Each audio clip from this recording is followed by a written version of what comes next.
2025, Austria împlinește 30 de ani de când a devenit stat membru al Uniunii Europene.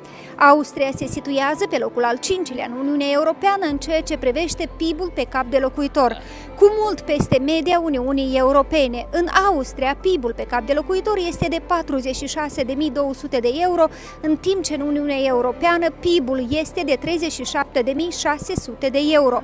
PIB-ul țării reprezintă 2,8% din PIB-ul total al Uniunii Europene. Contribuția financiară a fiecărei țări la contribuția Uniunii Europene este calculată în mod echitabil. Cu cât este mai importantă economia unei țări, cu atât este mai mare contribuția sa la bugetul Uniunii Europene. Când vorbim despre bugetul Uniunii Europene, nu vorbim despre cât dăm și cât primim, ci ce putem face împreună pentru a avea un trai mai bun în întreaga Europa și în lume. It's very handy to use the euro in many countries.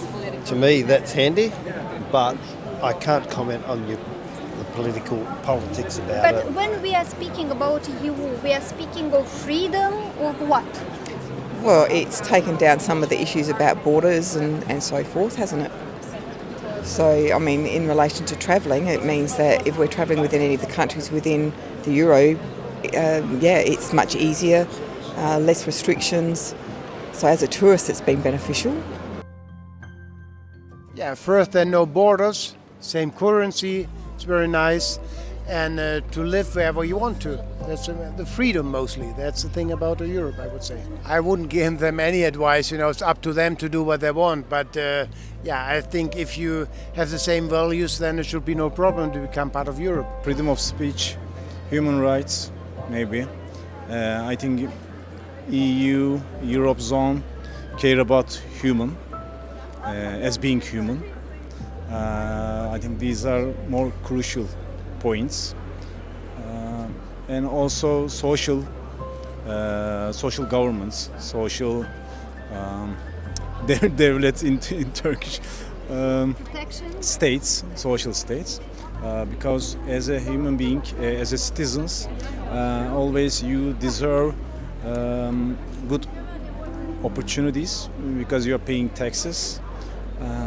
If you can get sufficient services from the government, from the states.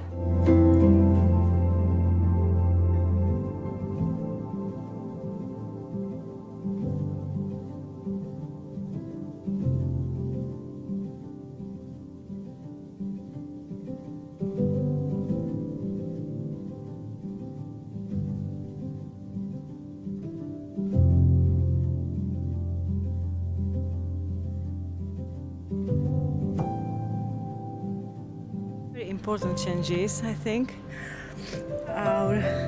including in the European Union and NATO.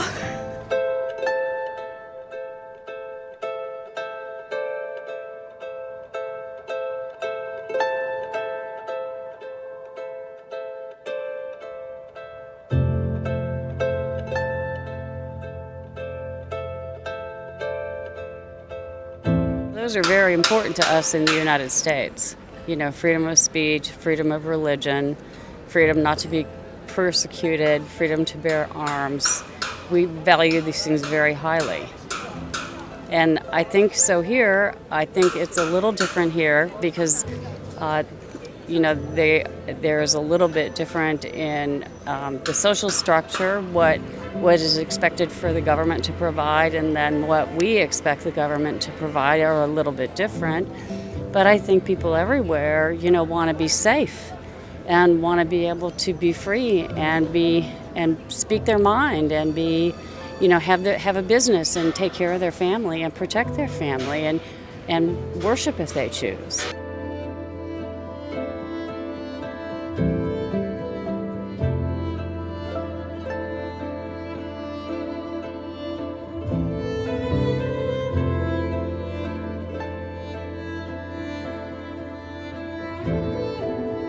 There's history behind all these walls and castles and little streets, narrow.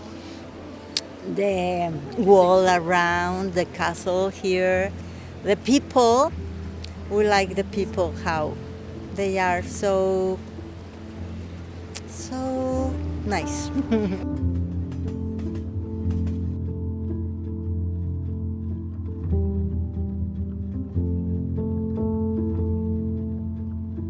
I feel very safe because you don't know South America.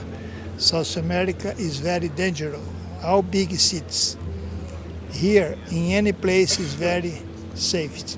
Every place we are very comfortable to talk, to stay with everybody in the street, in the hotel, in any place, in the stores. I am surprised that there are a lot of tourism in this area, like Austria, Republika Czech, here in Slovakia, and from here we will go to Budapest. I am very surprised, a lot of tourists, very safe, very beautiful places, and when I return, I recommend for my friends to come here. This 20 years was for Slovakia like 100 years before. We're growing, we have better life, and it's due to European Union. We have all European rights. We can speak freely our position and opinions, and I think we are still a country with human rights, with freedom. What about infrastructure or education or medicine? Yes, it's it's things what changed most in our country, but we are still not in some peak, but we are still live much more better life than people in our world. We are poor in European Union, but we are really rich when you. We are speaking about values, or Yes, we are much more better here.